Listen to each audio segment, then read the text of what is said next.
So recently there's been a lot of drama with two YouTubers, one xQc and the other Some Ordinary Gamers. Now the whole conversation is about how are React streamers bad? Are they good? What do they bring for the YouTube or Twitch algorithm? And today I kind of want to talk about that because I personally have been there's been technical times where I am just a react. I mean, really, that's my entire channel. Even if you go back to my movie days or even now, I've always just reacted to stuff and I talk about it. That's what I like to do. I like to just talk about things, just have fun with it, and that's it. So today I'm going to talk about it almost in the perspective of I've done reactionary content because I like it. This is my favorite kind of content too. Although I've been having so much more fun doing vlogs, honestly, on the second channel. Link description. I'm actually probably not gonna be in description because right now my computer is screwing me up. So you know, it's on. You go on channels, and it'll say other channels I own. One of them will be doing the vlogs. That's my second channel. But anyways, let me talk about reactionary YouTubers. So the beef kind of started, and I don't know exactly all the details. I didn't even know who xQc was until just a couple of days ago. And so apparently the issue is that xQc is one of those React guys that don't really react and they just kind of play the video. Now, I think there's a point to both sides on this scenario. I believe that if you're a lazy reactionary, because let's talk about this. Let's talk about two different kinds of reactionary channels. The ones who just react or don't react at all and they just put the video there, or people who add their commentary, because that's why reactionary channels tend to be really well. I mean, Hassan's one of the most popular channels out there. Even though while I don't have respect for him, that guy is a millionaire off of just reacting to stuff for hours and hours. Basically the things we do, you know, because we all do it. If you have a social media account, you do it. You react to tweets, Instagram posts, YouTube videos. We all do it. It's just that those people do it in video format. And Hassan's made millions off of it. That's crazy, bro. I've profited. I've made hundreds of dollars on YouTube alone doing this kind of stuff. Now, I think there's a good way and a bad way to do it. Now, xQc, I'm not familiar with his content, but it seems like a large part of the criticism for him is that he just kind of plays the video and he just does like funny faces. Now, when I say react, I'm not saying do this, oh my god, like don't do that. What you need to do is you need to talk and you almost have to make it your own content. The best example I could use is Papa Gut. Papa Gut, massive W. I hope he's watching because I know he watches a lot of small YouTubers. Shout out to Papa Gut, first of all. The thing I like about him is he pauses the video. He stops to talk about it. In fact, he even speeds up the video, and yet his videos tend to be long. And I like that because he's a smart guy. And he adds his own commentary to the point where when YouTube drama happens or anything, I go to him because he simplifies it far more for me.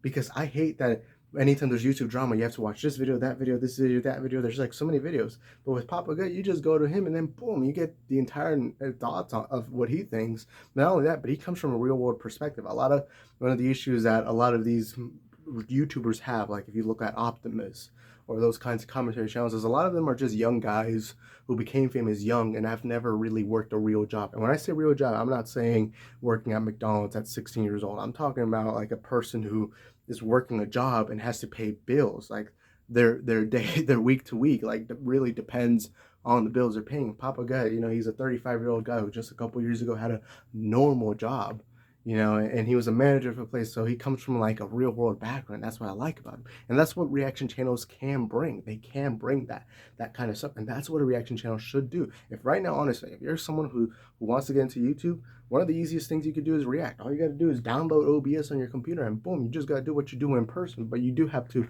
make your own flavor. That's why I think Some Ordinary Gamers, I think, really overreact. I think his real name is Mudahar.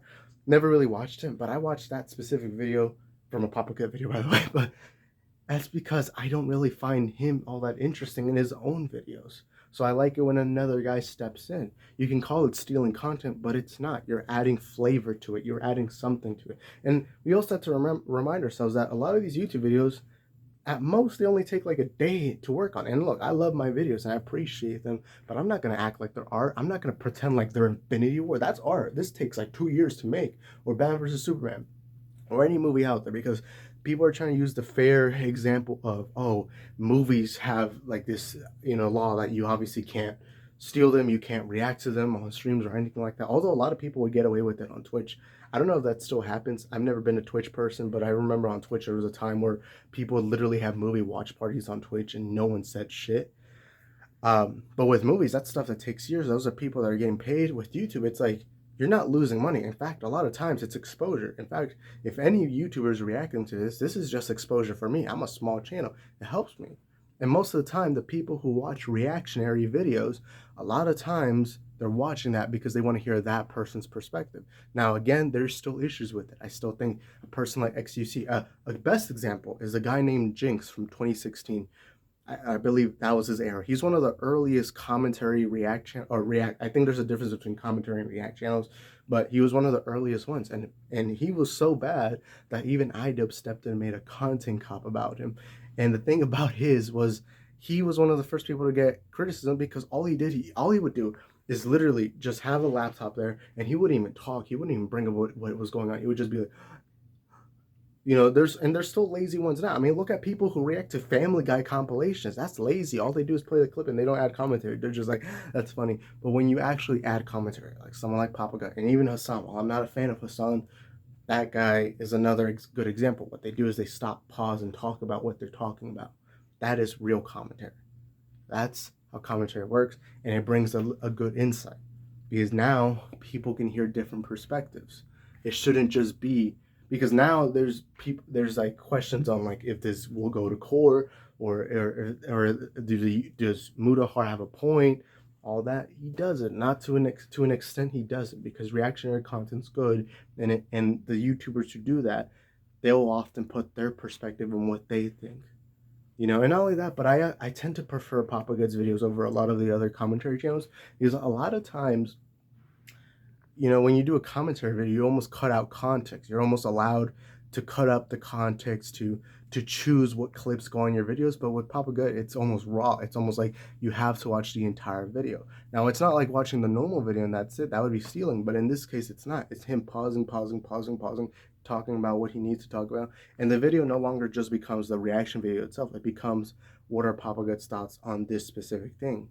And sometimes I prefer that because at least that way you get to watch that full video and boom, get the context. Because I'm not going to watch Mudahar's videos. I'm sorry, but Mudahar's kind of boring. I don't really like him all that much. I've seen a couple of videos and he's just not my style. But I got to hear in Papa Gut's version because at least then I could hear what he thinks just straight out the gate. And look, I think people are overreacting. Oh, usually that's what it is like for YouTubers. YouTubers have to overreact everything. I mean, right now, look what's popular. It's the woke stuff. Let's call Barbie movie woke. Let's call Oppenheimer woke. Let's call everything woke. Like that kind of shit's popular right now on YouTube. It's why you got people rising to fame so quickly. Even Speed, to an example, is an example of how all he does is just do. He just does that, and boom, he's just famous. And that it is what it is. Gotta make your money. But I think people are getting too sensitive. I think people are just not really realizing how reaction channels do bring some type of a good market per se. I think that's the best way I can explain it. Sorry if I'm walking too much. I'm an energetic person and I don't just want to sit down and make a video. But anyways, that's all I gotta say. You guys let me know in the comments what you think. Just remember, guys, make sure to stay sober, stay in school, and live in the now. It's always important to go by those words. And anyways, that's all I gotta say. See you on the next one. Ciao.